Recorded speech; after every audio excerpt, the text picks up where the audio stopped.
नमः पार्वतीपतये। गोविन्दनाम संकीर्तनम् பாக்கியமும்தான் மிகச்சிறந்த பாக்கியம். கேட்க முடிந்தது. இன்று கையில் வாங்கி கொண்டு செல்ல போகிறோம், வீட்டிலும் போய் கேட்க போகிறோம். இன்றைய விழாவிற்கு சிறப்புரையாற்ற வந்திருக்கும் டாக்டர் சுப்பிரமணியம் சுவாமி அவர்களுக்கு அழகிய ஸ்ரீந்த சுவாமிகள் தமது திருக்கரங்களால் ஆசிகளை வழங்கி பெருமை சேர்க்க இருக்கிறார்கள்.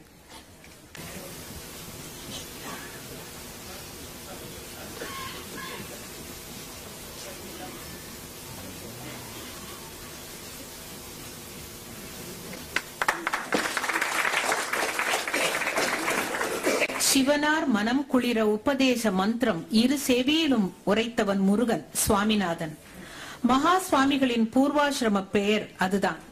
அந்த சுவாமி சொல்ல இந்த சுவாமி சுப்பிரமணியமும் கேட்டுக்கொண்டு மேற்கொண்ட முயற்சியின் பயனாகத்தான் இன்று நாம் எல்லோரும் மிக எளிதாக கடவுச்சீட்டு விசா பெற்று கைலாசத்திற்கும் மானசரோவருக்கும் யாத்திரை செய்கிறோம் என்பது எத்தனை பேருக்கு தெரியும்?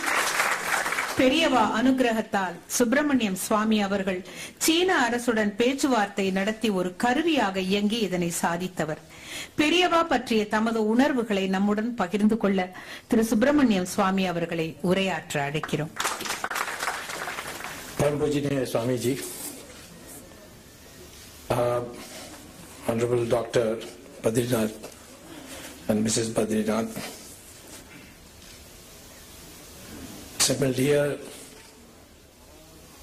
our society's most eminent people, I am truly humbled by this invitation because I know that many of you have had long association with Paramacharya. I was the least likely to be his devotee. I was brought up in North India, in Delhi. I went to school and college there. I went to a convent school. Then I spent almost 8 years in America at Harvard University. And by the time I came back to India, I was almost 30 years. So with absolutely no contact whatsoever, I had not even heard his name till 1968. It was a chance meeting. The students of the university who were in my class had invited me to the dormitory. And one of them was an Indian. And he asked me whether I would come to his room before going to the function. So I went to his room. On the television was a photograph where I saw a beaming face, and I said, "Who is he?" He said he's the Shankaracharya of Kanchi. But nothing more happened, but that image etched in my mind for some reason. And the next time I saw Paramacharya's vision, I can say his picture, was when I was coming in during the emergency from the United States to make a daring entry into Parliament and then disappear again if I could. And at that time I was a proclaimed offender. My name had been sent to the Interpol for a watch out notice. There was a reward on my head. It was the highest reward of that time, more than any of the criminals, to Delhi. And my plan was, which everybody thought was mad, was that without luggage, I will just get down and walk through the airport as if I was a visitor in the airport. Of course, I was dressed in kurta pajama, looked like a youth congress ruffian. And I got down. Just as the plane was about to land, I again saw Paramacharya's photo. And I walked in. It's unbelievable that such things can happen, but I just walked in, I walked into the immigration, the policeman was sitting there, the immigration officer looking there. I had my parliament pass with me, I just put it out, and they assumed I must be a congressman, so they all saluted me. And I went, took a taxi, and went and registered in a hotel.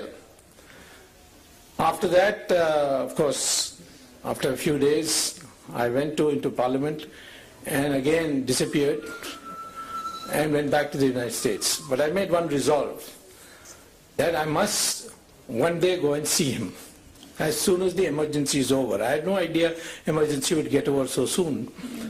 But I made a decision. So when in 1977 the Janata had come to power, the Tamil Nadu elections to the assembly took place after the parliament election. So I was on a tour, and I was passing through near Kanchipuram, and I saw a hut and lots of cars and people. So I asked my party people, what is going on here? He said, no, the Paramacharya is sitting here. He's not in his mud, but he's in this hut. So I said, oh, then let me go and see him. So I went there, and he was sitting there. A lot of people were there. There was a well also between us and him. And I went and stood there and peeped there. He saw me. He suddenly got up, turned his back, went inside the hut and shut the door. So I said, obviously he doesn't like me. So let us go. So I moved on to go back to the car. Just as I reached the car, one of his people came running and said, Periva Kupadar. So I went back, and he asked me in Tamil, "Unakku yaar adhikaram kodutha poradhukku?" So I told him, that time my Tamil was much worse than it is today. I told him, "Ninga ulla poitel, kadavu muditel, pidikadhu nenichu na kalmitten." He said, no, appadi illa. Idu third pone. He took out a paper cutting. It was from a magazine called Dinamani Kadir. It was in Tamil. He said, "Can you Tamil padikka theriyuma?" I said, "Yeah, I can enough." So I read it. There was a photograph of me, and there was a question, Subramanian Swami Tamilanar. So he's given a reply, the editor, that Ama Sholavandan Node, Nindvandavar. So he asked me, Nidane Adu? I said, Ipopala. So I went away. Then after a month, almost the campaign was finishing, I was again passed by. And he was in the same place. So I said, let me go and see him again. This time when I came, he asked everybody to leave. And then he started talking. He spoke about political events, international events, and he spoke to me for 1.5 hours. And he said so many things, you see. He said, will you be a minister? Because I had not become a minister, and I was very unhappy I was not a minister. I was the leading campaigner against the emergency and the Janata government because of personal animosities of some people. I was blocked from becoming a minister. So obviously it was on my mind, but he read my mind. He said, did you minister idea? I said, no. Padavi pinnala varum. Nee padavi pinnala odade, padavi pinnala varum. And I followed that after that. And I'm telling you, that's why in politics I give everybody tension, but I have no tension.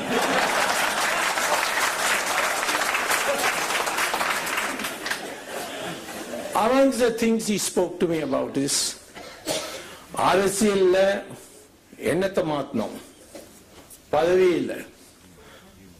So I looked puzzled, then he said, E.V. Ramaswamy Nayakar per kettikya? I said, yeah, nalla aal illa enna. Illa thaniya ellaroda moolayum maatittar avar. Ennatha maatittar. அப்படிதான் அரசியல்வாதி இருக்கணும். தனியா சுத்தி சுற்றப்பயணம் பண்ணி அவர் எல்லாரோட எண்ணத்தையும் மாத்திட்டார். I said, but இந்த கோயிலெல்லாம் இடிக்கிறது இந்த இதெல்லாம் பண்றதுன்னு ஈரோடுல ஒரு கோயில் இருக்கு தெரியுமா கேட்டார். அது அவரோட அப்பாவோட கோயில். அந்த கோயிலுக்கு வருஷம் வருஷம் ஃபர்ஸ்ட் பிரைஸ் கிடைக்கும் தெரியுமா? எனக்கு தெரியாது. அதை மேனேஜ் பண்றது இதே ஈவி ராமசாமி நாயக்கர். புரியல சரியா? புரியும் மெதுவா. ஆனா இதுதான் பண்ணோம். எந்த பொறுப்பு கிடைக்கிறதோ அவ அப்பா அவருக்கு அந்த பொறுப்பு கொடுத்தார். அந்த பொறுப்பை அவர் நியாயமா பண்ணி அந்த கோயில் வேற இடத்துல எல்லாம் கோயில எதிராக பேசுவார். ஆனா அங்க அவர் அதை பார்த்து அழகா வச்சு ஃபர்ஸ்ட் பிரைஸ் வருஷம் வருஷம் வாங்கினார். So here is I began to feel that here is a person who is not just an ordinary sadhu, he is some kind of, he is a seer who can see very far ahead, and he has such a broad mind. Then he started asking me, "Unakku endha naat pidikum?" So I said I could understand. Then he explained.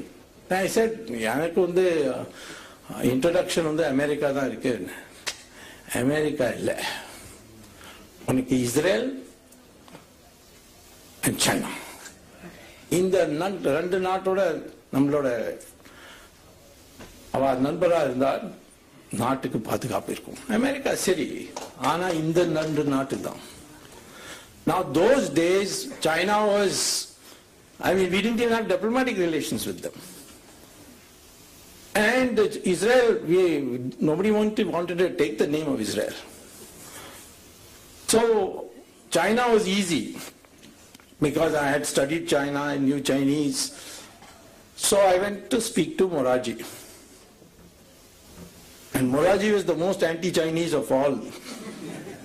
So I said, Moraji bhai, I think we should open up our relations with China. China, they have got all our territory. And how can we have anything to do with them? Let them return the territory first. I said, but we have got to talk for that. He said, what do we talk to them about? They won't even care for us. So I said, see, Russia and China are having a quarrel. Let us tell the Chinese we are non-aligned. If Russia and China have a quarrel, then we will not help either. But he said, who is going to tell? I said, you send your foreign minister. He said, no, you go first. Because you know the language, you can go talk to them. So as his emissary, I went first time to China, the first Indian politician after 1962 to China. I was received very well. I explained that the Prime Minister has asked me to say that if you have any dispute, military dispute, we shall be non-aligned. But our Prime Minister is doubtful whether you will reciprocate. So they told me that we will reciprocate by a public statement.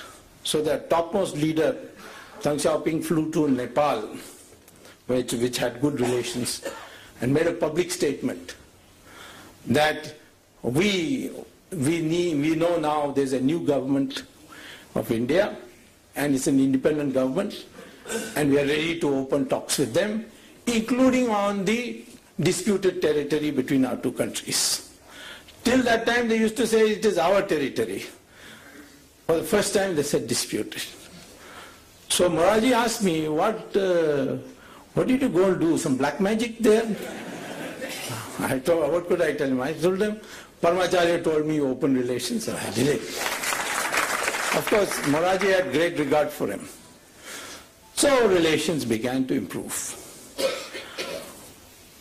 One day, I remember somebody put the idea into my head that Kailash and Mansarovar is in Tibet.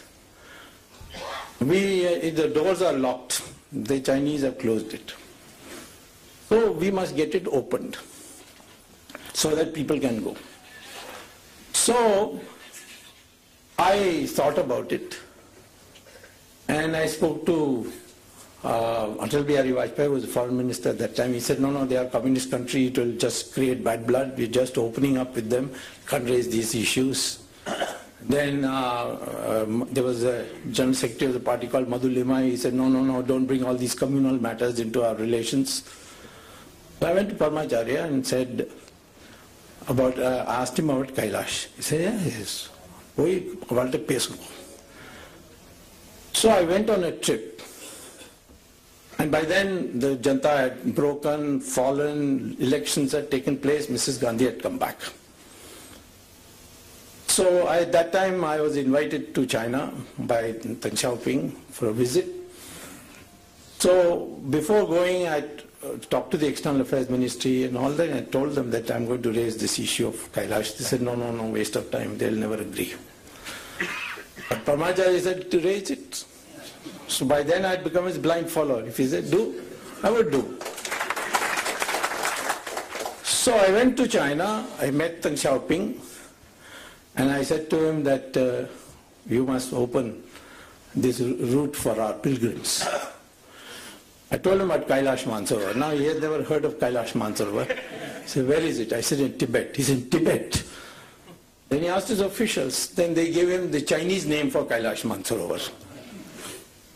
So he said, see, you want this to be for pilgrims. I'm ready to open it, provided you go there first. I said, why should I go first? He said, then you will know how difficult it is to go. If you go, I'm ready. So, of course, he was saying it in a joking way. But he said, you go tell your Prime Minister, Mrs. Gandhi, that we are ready to open relations with India. We are ready to open Kailash Mansarovar also. But you must go first. By the time I came back, I met Narasimha Rao, who's always been my good friend. He was foreign minister. I told him, I said, they're ready to discuss this. Their foreign minister is coming. Please raise it. And their foreign minister came, discussion took place, and then Narasimha Rao asked me, what magic have you done to these Chinese? They say, in an official meeting, Mr. Swami should go first to Kailash Mansarovar. So Mrs. Gandhi agreed. I led the first delegation of 20 people. Now, of course, so many people are going. Only thing the Chinese leaders told me is that only Hindus can go. We will not allow Christians and Muslims to come there. I told Mrs. Gandhi that, and she said, well, she smiled and she said, okay, that's what we will do. We will agree to that condition. Now, when I was to go, Indrajit Gupta was in the Communist Party, a great friend of mine. He had seen my wife in the library. She had come she's a lawyer, so she had come for seeing some parliamentary debates. He saw her and he says, your husband is going to go to Kailash. He'll be mad. He'll fall on the way and die. What will you do? I don't know why he was trying to scare her. She came and asked me, why you want to go? You opened it, let the pilgrims go. I said, no, I will go because that's the condition. So I again went to Paramacharya. Before I went to Paramacharya, the dates fixed were such that it would be my birthday would come in between, and I had promised my two daughters, whom I had hardly seen in the emergency. I said that this birthday I'll be with you. And if I went on this trip, I could not go. So I went and told Paramacharya, it's going to be very difficult. Do you think I should go? Amma, pono. So I said, but my two daughters will be very disappointed. He said, just that much. So I went. It was terrific trekking. I had to walk. In those days, you didn't have anything. There was hardly any road. There were bushes. All the roadways were covered. I was the first after so many years. Anyway, I went there. And then on my return, it was, I crossed the border, India-Tibet border, around the 13th evening. And there's a helipad for the military and just after you cross it. It's called Lippu Lake. just there. It's called Kalapani actually, the exact place is, there's a Shiva temple also there on our side.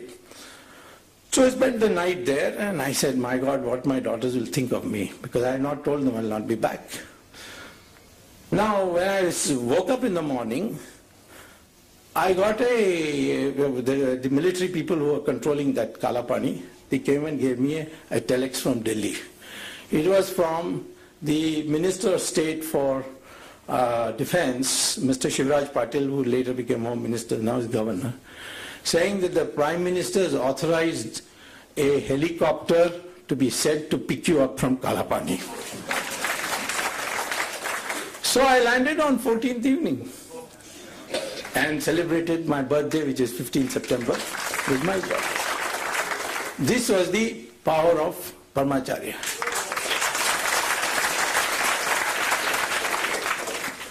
Then in 1988, I decided to go to Kachatibu because these fishermen are going on giving me petitions that the Sri Lankans are firing on us, they don't let us. The best prawns are available on the around in that island, around that island. So they go fishing there, and then the Sri Lankans used to fire on them. So I said, okay, because it was part of our treaty when we gave Kachativu that the fishermen can fish there, dry their nets there, and there was a church also there, St. Anthony's. So in fact on St. Anthony's Day you could go and worship there for Christians and all that. So I told the fishermen I'm ready to come. So I announced that I would go. So I landed up in Madurai to go to Rameshwaram, then to take a boat and go to Kachativu. And when I landed in Madurai, the then DGP of Tamil Nadu Police, a man called Ravindran, called me up and he said, the Chief Minister has asked you to be arrested. So I said, arrested what? This is to prevent you from going there. There will be some Galata, the LTT people are very active there, they'll kill you and all that. So I said, then how am I responsible? If they are responsible, do something to them. He said, no, we are putting you up in Tamil Nadu hotel and you can't leave it unless you promise to go back to Delhi. Otherwise you will be there. So I was put up there for 2 days. After that I was getting bored. So I finally phoned up the DGP and said, I'm ready to go back to Delhi. So he said, okay. And I said, what is this? I mean, Kachativu, your farmers, the fishermen are suffering. He said, this is, you know, how it is, the law of politics, and MGR is good friends with Prabhakaran. At that time he was. And therefore, you can't go. So I came back and I was about 6 hours left. So I said, let me go to Kanchipuram and tell Paramacharya this. So I went to Paramacharya, I said, Kachativu Portka Vata and Ulla put in the jail putta. Then he never know Delhi la poi Supreme Court la case podu. I said, arresting Tamil Nadu police and go to Supreme Court. But he has said it, so I went. I told my wife, who normally does all my drafting work, because she's a lawyer. I said, listen, I have to put a case against my arrest in the Supreme Court. She said, don't be crazy. You go to a magistrate in Madurai and file a case there, or a sessions judge, but you can't go to Supreme Court. They'll make fun of you, they'll put costs on you, so on. I said, Paramacharya said, so you draft. She said, I will be insulted. People will say, what kind of a lawyer you are? You allowed your husband to file such a ridiculous petition. So I said, you don't come. You file it, give it to me, and I'll go and argue. So anyway, she came, and when I sat in the court, 15 minutes before the judge came, it was Justice Venkatramaiah, all the other lawyers who know me, senior lawyers, he asked me, why you come? I said, MGR arrested me in Madurai, so I've come to challenge that. He said, you come to Supreme Court? They will rebuke you, the judges will put a fine on you. I mean, this is,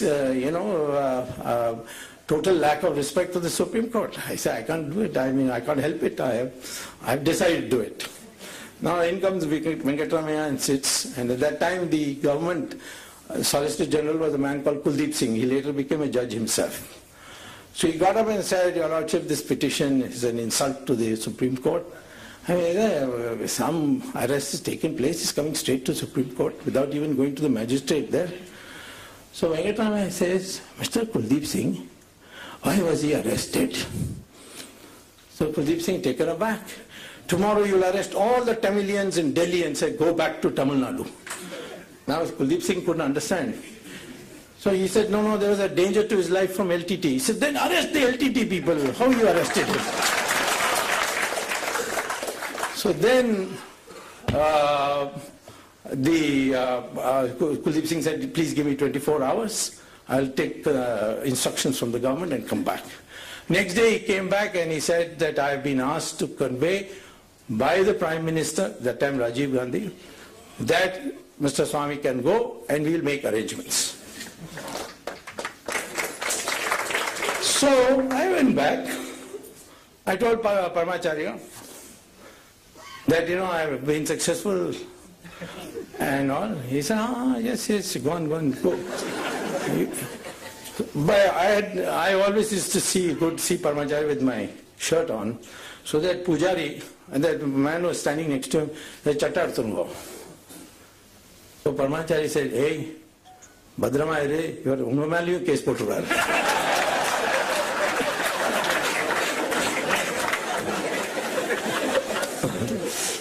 So I went, and in Rameshwaram, Air Force, Navy, battleships, all escorted me to Kachati. Now, who could imagine something like this? Now, one day, in 1990, I think, there was a big celebration in Kanchipuram, Paramacharya's birthday in May. And suddenly, I got a summons that I should come. So I went to Kanchipuram. And there, of course, I saw him, he didn't say anything. But then I was told by the people there that there's going to be a function where you and Rajiv Gandhi both will address the meeting. Now, naturally, Congressman, I was a great critic of the Congress. I knew Rajiv, but there was no friendship. I was surprised. So I went to that function later on, 2 days, 3 days later. Rajiv and I addressed the meeting. And as a consequence, we became extremely good friends. And obviously, Paramacharya had something in mind, because the VP Singh government was tottering and he wanted an alternative government. And that alternative government, with the help of Rajiv Gandhi, I got Chandrasekhar made Prime Minister and I myself became Minister. And the first economic reforms started, in fact, with Mr. Chandrasekhar's government, where I introduced it. Then Narasimha Rao became later. I became a member of his government, but not as a minister, because Narasimha Rao wanted me to join Congress, but Paramacharya didn't give me permission. Went away, went out. So therefore, I got the chairmanship of a GATT commission with cabinet rank, so that I could attend cabinet meetings, and I was very close to Narasimha Rao. I could never imagine that I will have friendship with anybody from the Nehru family. But Paramacharya arranged that also. In 1992, I saw some IAS officials in Delhi told me that there's been an acid attack on an IAS officer and you must do something. So I flew to Madras and I inquired. It was Chandralekha. So I found out she was I didn't know her, but I found out that she was in Apollo Hospital. So I knew Dr. P.C. Reddy. So through him I went and saw her. Her face was completely out of shape, and raw meat and all was on her face. So I asked Chandralekha at that time, what can I do for you? She said, well, I can't spend the rest of my life with this kind of face. So if you can arrange for a treatment. So I asked Dr. P.C. Reddy, is there any hope? He said, no, she has got nitric acid. There's no hope. And I have consulted some experts in London. And they say, no, there's no hope. Nitric acid, no hope. Sulfuric acid, yes. So I don't know what to do, so I went to Parmacharya. I said, I met this lady, she's got this. I asked her, what would you like me to do? And she said, I want this treatment for my face. How am I going to do it? He said, next time you come here, you bring her also. But just now you go. Now that day I was having a dinner in Bombay. So I flew to Bombay, wondering how am I going to get a plastic surgeon, and they're all very expensive. How am I going to meet the fees of these people? They will always run in crores. Anyway, thinking I went for the dinner. It was a big dinner of influential people who wanted to meet me. Sitting next to me was a doctor called Narendra Pandya. He is one of the top 3 plastic surgeons of the world. Sitting next to me, he said, Dr. Swami, I have always wanted to meet you. I said, what do you do? He said, I am a plastic surgeon. So I said, really? Then I said, I've just seen a lady in Chennai who has got acid attack, and therefore her face is completely... So Narendra Pandya, I told him about the case, and I said that British doctors have said that's not possible. It's nitric acid. He said, so what? I will do it. I said, but you will charge me very heavy fees. Where am I going to afford it? He said, yes, my fees are quite high. So I asked him, can you give me an idea how much it is? He said, every time Chandrelekha comes here to the hospital, Jaslok Hospital, you will have to give me 15 minutes of your time. That's my fees. I said, why? He said, I go all over the world, I'm hardly in India. Everywhere people ask me about what's going on in India. So I want to give you to give me 15 minutes digest of all the news that's going on in India. And that I know is very high fees because your time is so valuable. I said, you don't need anything more? He said, no, I don't need anything more. And today I can say, those of you who can see Chandrelekha, from a distance you can't even tell she had an acid attack. And this man comes out of the blue, lands next to me in the dinner table, and he says, all the fees I want is you 15 minutes of what has happened in India, so that when I go abroad I can talk knowingly about what's going on in India. This was the magic of a divinity. If there was a person who walked on this earth, at least I don't expect that we'll see for many, many years anyone like him, Parmacharya, because his depth of knowledge on everything. I mean, I've over 17 years met him so often. Sometimes he would call me, he'll tell the mutts to go locate me where I am. And I would come, leaving everything, and then he will see me, unditiya, acha ni popola. I could never understand why. But sometimes once I remember, those days I didn't have any security, so I was going in a car to Bangalore, and I was near Vellore when my car tire punctured, and it was 11 o'clock at night. And there's nothing to be seen, that means I would have to spend the night there. Suddenly I see the mutt car arrives with a spare tire. So I asked them, how is it? So Parmacharya said, Swami, your tire punctured like the poi hanga. Now this had happened to me, and I'm not one of those blind believers. I came from a totally different background, but I've seen this happen.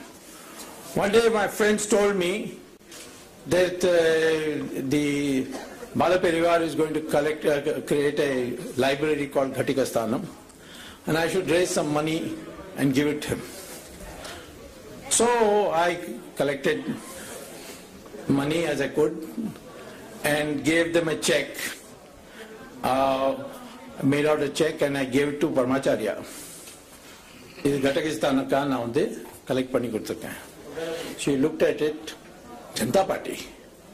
I said, Janata Party check. நீ கட்சி நடத்துறதுக்கு பிச்சை வாங்கி தானே பணத்தை சேர்க்கிற.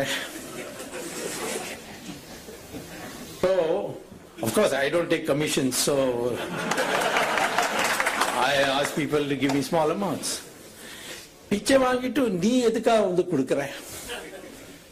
பிச்சை வாங்குறவர்களுக்கு அந்த பிச்சையில இருந்து பணம் கொடுக்க கூடாது. இனிமே இப்பயும் டொனேஷன் கொடுக்க வேண்டாம். So after that, I have never given donations, only asked people for giving me money. So it was a comprehensive, today many people ask me, how you have got so much, how you are so fearless. I would say, perhaps if I had not met Parmacharya, I would be like anybody else. And in the darkest hour, I think of him, and some way opens up. So I would say that today, all of you are bhaktas of Parmacharya. It's a great privilege to be here with you. The last thing he told me, I remember, before he attained Samadhi, that the country is free, but it is not independent. Then I went through his thing. That was his message on 15th August 1947 also. It's there in his writings. He had said in a message to the nation on 15th August 1947, we have attained freedom, but we have to now attain independence.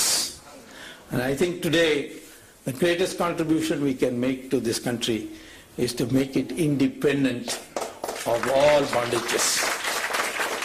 And that is the message. I feel totally, people ask me, how come you don't have any tension? Because I think of Parmacharya, he's taken my tension away. Whatever is to happen will happen. And this is the strength of Indian society. That all through history, whether it's the Vijayanagaram Empire, which had the Shingari Acharya, or whether it's Shivaji, who had Swami Ramdas, all have been guided by spiritual leaders. And one message of all of them has been, and Parmacharya told me many times, that a society can be stable and happy if there is a harmonization between material prosperity and spiritual advancement. If you have spiritual advancement but no material progress, then that also won't survive. But if you have material prosperity without spiritual advancement, it will lead to greed, and that society will be destroyed. Today when we see richest of the richest people from America coming to our sadhus and sannyasis, you see them in Sri Ravi Shankar's ashram or Swami Dayananda Saraswati's ashram, you see them all over. Why? Because in order to attain true happiness, we must be able to blend or harmonize material progress with spiritual advancement. That is the strength of India, that is its history, and that, in my opinion, is the bottom line message which I got from Sri Parmacharya. Namaskar.